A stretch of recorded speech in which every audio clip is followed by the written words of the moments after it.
presentation. It was without a doubt the worst presentation in the history of mankind. And at the end of that meeting that night, all 6 people signed up. I stood at the front door with my wife and I said, if that presentation will make us $600, we're going to be millionaires. You know, that company paid me a little over $6 million to do what I've done. And I'll tell you folks, the key to this whole thing is the burning desire to do better for your family. You know, being from a small town in South Carolina, you know, being from a small town in South Carolina, I live so far out in the sticks that we get Saturday Night Live on Tuesday. Okay? So, you know, I'm a high school graduate, that's all I am. You know, folks, if I hadn't been a good quarterback, I'd still be in the 10th grade in Liberty, South Carolina. I'm the only guy in my hometown that went on 2 senior trips. I'm telling you that you don't have to be smart to do this. Life is about choices every day that we make. It's about choices. You know, I've been in that company for about 3 weeks and they invited me over to Orlando, Florida, and they had what they call the presidential wave. And the guy that was the #1 guy in that company, he was a southern boy like me, and he stood up in front of the room and he spoke, and he said "ain't" about 4 times. And my wife punched me and she said, "Rick, you can do this." See, you can do this too. See, I sat on that very back row, broker than, I didn't have much sense. We didn't have nothing, folks. We were dead broke. That company paid me a little over $6 million. And it changed my life forever. I want to tell you here today, if you're in a profession and you think you're something, I am a professional networker. I am so proud of what I am because I change people's lives every day. I change people's lives every day. And when people say, oh, I could never do that thing, I got your thing. Let me tell you something, folks. I am a professional networker. And I get up every day looking for that person that thinks he's too cute to do this business. Every day I get up looking for that person, okay? Every day. You know,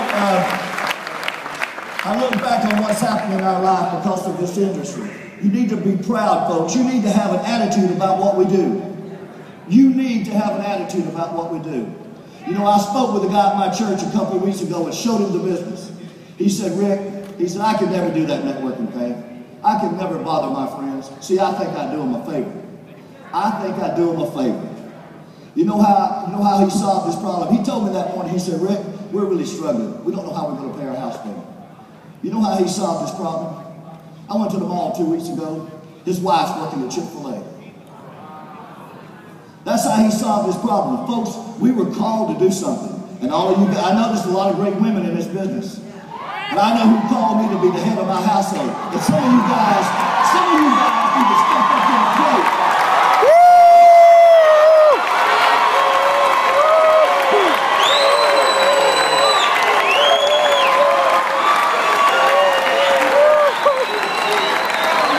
Give it to him, Rick!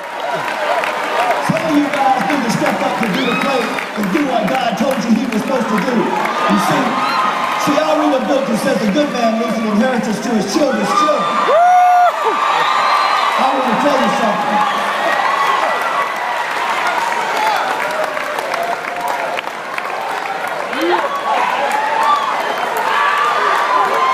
For all of y'all that don't know, that was not a request. That was a command. He said, go do what you need to do. I talked to a guy in my previous company yesterday on the phone. I told Hilton about it. He said, Rick, I'm so loyal, I got to stay here. I said, you know, your loyalty comes to your family first. Your family first. Folks, if you're here today, I talked to a lady on the front row and she said she was here looking at this. From ViSalus. And I said, you know, I left the company making $42,000 a month. Did you make that last month in ViSalus? And she said, no. I said, what's the problem? So I walked away from more money than some people make. Because I saw a vision here. And folks, this thing ain't even started yet. I told my wife every night, I said, you think we're too late? It's never too late, folks. It's never too late to go change something. You've got to make a decision to do it. Don't depend on somebody else. You know, I get up every day thinking about all the different people. I got a guy here that I brought some people out with me. See, I'm so new in this business, and I'm so excited about what we're doing, but I brought some people out here with me. I put a guy in the business, he's in the back there, one on the back row, but he's going to be up here. See, folks, I sit on that back row. I know what it's like to be on that back row. It ain't no fun, is it? It's like being in the nosebleed section at the Magic game. You can't even see if the ball goes through the hoop. But let me tell you something, folks. If you'll get serious about this business, you'll be sitting up here where you belong. I think about DeMond Crump, and what a friend. You know, I can't tell you, this business is not about money. It's about the friendships that you make along the way. You know, it's been a struggle. You know, in 2007, I was making $250,000 a month. I thought that was a lot of money. And you know, things got bad. But I stayed because I loved the people that was involved with me. And it was a tough thing. It was like a divorce when I left. But it's like a honeymoon now. It's like a honeymoon now. It's like a honeymoon. And folks, if you're here today and you're wavering on where you should be, or you're being tugged back and forth, you got to be strong. Let me tell you something. I wrote down something this morning. I was listening to all of you. It said, be still and listen. I've been listening all morning to people that are unbelievable speakers. You know, I'm not a speaker, but I love people. And I think my burning desire is to see more people financially free. And I think what Hilton and Shane and all of these leaders, Edward Hicks, all of you, John, I can't tell you how much I appreciate you befriending me. You know, I got to go to Park City with the emeralds and the diamonds. And I came home and told my wife, I said, I don't understand it. In the previous company, the owner had a different philosophy. There's a culture here of doing it the right way. And that's what I think makes us different, okay? But they pitted people against people. If you're not on the purple team, you're not on the right team. Folks, I went up there, I came back and told my wife, everybody's so nice. I said, everybody's so friendly to you. But you know what, it makes it wonderful? When Hilton puts 3% in the global pool, you all love everybody, don't you? That's what makes it wonderful. See, the power of this business is what they've laid out for us here. You don't have to do it. You can't mess this up. If you do this wrong enough, you'll be sitting right up here in the front. That's all you're going to do. Go get them, Bass. You know, both of those guys were in my downline. What a crock. If I'd have been smart enough to leave earlier, I may have had them. Some of you are going to wait and you're going to miss the whole boat. I got a guy in the back here, 30 years in the government. He said, don't you mention my name. So I won't tell you his name's Robert Gaskell. But I want to tell you this.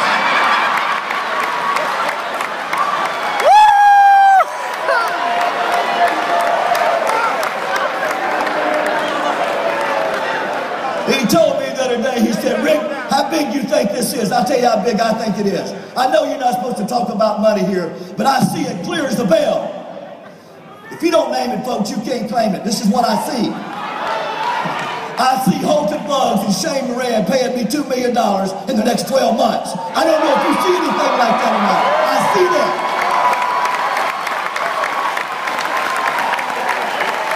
I see that as clear as a bell. But folks, let me tell you something.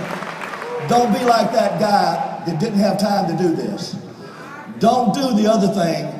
You know, I go to the largest Baptist church in Clearwater, Florida. Half the people in my church think I'm in a cult.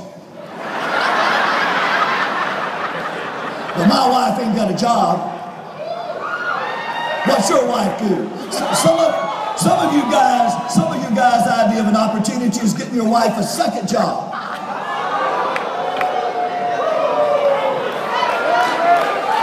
What I want to tell you is, I got 6 of the most wonderful grandkids in the world, and I'm missing Memorial Day this weekend with my family. But this is really my family. This is who I am. And I love you. You know, if it was all about the money, it wouldn't be worth it, folks. They're only going to remember. They're only going to remember what you leave behind. Let me tell you this story before I leave. My father was a drunk. Killed 7 people in a car wreck. Me and my brother had to bury him. That's not going to happen at Ricketts' house. Nobody's going to have to pay my funeral because I wasn't willing to go out and pay the price for my family. And what I want to challenge all of you today is been doing half of what you should have been doing. This is too big to play with. Too big to play with. I want to tell you that the most powerful thing I heard today, and I heard Hilton do something a little bit different, but the guy that said this morning, he quit asking God for things. He's already given you everything you need. Folks, he's equipped you. He's equipped you. You need to go out and do what you got to do. I want to thank you for being so kind to me and my wife. Demond, I'll never forget it. Yes, David. Hilton, thanks for believing in me. Yes. Thanks enough to care to call me back when I was too stupid to listen. Too stupid to listen. Folks, we got something special here. Let's just go out and change the world. God bless you. Thank you.